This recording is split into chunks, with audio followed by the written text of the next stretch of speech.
Okay, तो आज जो हम शुरुआत करने जा रहे हैं ये इकोनॉमिक सेमेस्टर 2 का चैप्टर्स इंटरनेशनल ट्रेड है, जहां से 100 मतलब 100% में से अप्रोक्स जो आपको स्कोर करना है 10 मार्क्स, वो पूरा का पूरा 100% आपको मिलने वाला है। तो इंटरनेशनल ट्रेड क्या है ना, बहुत ही इजीएस्ट चैप्टर है भाई लोग, यानी कि यहां से आपका स्कोर करना कोई बड़ी बात है नहीं। तो चलिए शुरुआत करते हैं इंटरनेशनल ट्रेड से। देखो इंटरनेशनल ट्रेड क्या होता है इसको ध्यान से समझो। जो इंटरनेशनल ट्रेड है, when trade happen with in a country it is called domestic trade.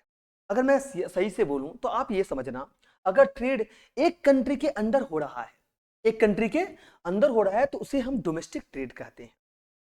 When trade happen between country it is called international trade. इसका मतलब क्या है, अगर ट्रेड दो या दो से ज्यादा कंट्री के बीच हो रहा है तो उसे हम इंटरनेशनल ट्रेड कहते हैं। International trade occurs because different country have different resources and different efficiency in producing goods। इसका मतलब है इंटरनेशनल ट्रेड तब होती है जब अलग अलग कंट्री के पास अलग अलग रिसोर्सेस और प्रोडक्टिविटी एफिशिएंसी होती है। एग्जांपल के तौर पे मैं आपको समझाना चाहता हूं, इंडिया के पास में स्पाइसेस ज्यादा है, लेकिन यूएसए के पास में एडवांस टेक्नोलॉजी है। तो इंडिया क्या करेगा ना, स्पाइसेस जो है ना वो एक्सपोर्ट करेगा यूएसए को, और यूएसए से टेक्नोलॉजी इंपोर्ट करेगा। क्लियर कि नहीं है? यूएसए हमें क्या देगा, टेक्नोलॉजी, और हम क्या देंगे उसको, उनको स्पाइसी। तो इसे हम बोलते हैं इंटरनेशनल ट्रेड। क्लियर कंसेप्ट है? कोई डाउट है यहाँ पर? बहुत ही, अगर आपको कहीं पर डाउट हो रहा हो या कहीं पर आपको कुछ और एक्स्ट्रा पूछना हो तो कमेंट में आप लिखेंगे जो आपको क्या पूछना है। नेक्स्ट है difference between domestic and international trade. Sir सबसे पहला पॉइंट आता है mobility of resources. Sir mobility of resources का मतलब, इसमें मैं दो पॉइंट्स को ये करता हूं, एक है आपका डोमेस्टिक ट्रेड और दूसरा है इंटरनेशनल ट्रेड। एक कंट्री के अंदर वर्कर और मशीन इजिली मूव कर सकते हैं, यानी एक वर्कर और मशीन को आसानी से एक जगह से दूसरी जगह लेके जाया जा सकता है, इसीलिए हम इसे मोबिलिटी ऑफ रिसोर्सेस मानते हैं। और इंटरनेशनल ट्रेड में कंट्री के बीच में वीजा होता है, लॉ और रूल्स की वजह से मूवमेंट इजी नहीं होता है। जो इंटरनेशनल ट्रेड होता है ना उसमें मोबिलिटी ऑफ रिसोर्सेज आसान नहीं है, क्योंकि वहां पर वीजा होता है, वीजा लेना पड़ेगा सबसे पहले, लॉ और रूल्स को फॉलो करने पड़ेंगे। जबकि डोमेस्टिक ट्रेड में हमें क्या करना पड़ेगा, एक कंट्री के अंदर वर्कर्स और मशीन को आसानी से मूवमेंट करने के लिए परमिशन मिल जाते हैं, मतलब यहाँ पर परमिशन की रिक्वायरमेंट होती ही नहीं है। दूसरा पॉइंट आता है natural resources and efficiency. Her country का नेचुरल रिसोर्सेस अलग होता है। एग्जांपल दे रहा हूं, इंडिया के पास में ज्यादा स्पेसी है तो यूएसए के पास में एडवांस टेक्नोलॉजी है, इंडिया के पास में कुछ और है, यूएसए के पास में कुछ और है। सबके पास में नेचुरल रिसोर्सेस और उसकी एफिशिएंसी क्या है, अलग अलग है। नेक्स्ट है करेंसी डिफरेंसेस। हर कंट्री का अपना अलग अलग करेंसी सिस्टम होता है।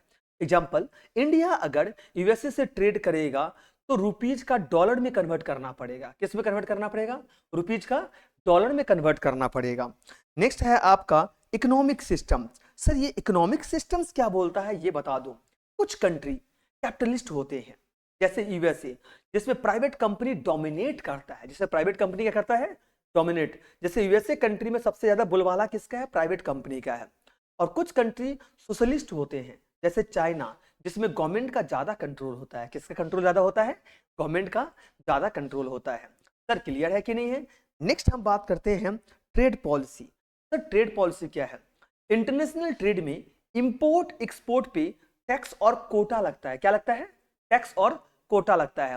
और डोमेस्टिक ट्रेड में ज्यादा रिस्ट्रिक्शंस नहीं होते हैं, सिर्फ इंटरनेशनल ट्रेड में होते हैं, क्योंकि उसमें कोटा लग जाता है, टैक्स वगैरह लग जाता है। सर यहां तक तो समझ में आया। थर्ड टॉपिक पढ़ रहे हैं basis of international trade. Sir basis of international trade के लिए मैं 4 पॉइंट्स आपको बताऊंगा और बहुत ही सिंपल वर्ड में आपको समझ में आ जाएगा। No country can produce everything it needs. इसका मतलब क्या है, कोई भी कंट्री हर चीज खुद नहीं बना सकता है। Just like people specialise in different job, country specialise in different product. हर कंट्री किसी एक चीज में स्पेशलाइज होती है और उसे ही क्या करता है, वो एक्सपोर्ट करता है। जैसे इंडिया सॉफ्टवेयर एक्सपोर्ट करता है और सऊदी अरबिया जो है ना वो ऑयल एक्सपोर्ट करता है। स्पेशलाइजेशन से कॉस्ट कम होता है और हमारा जो प्रोडक्शन है ना वो बढ़ जाता है। Specialisation lead to more production and lower cost. तो सर समझ में आया ना बेसिस क्या है इंटरनेशनल ट्रेड का, यानी हम हर चीज क्या नहीं कर सकते हैं, भेज नहीं सकते। थैंक यू सो मच बच्चों, मिलते हैं नेक्स्ट पार्ट में।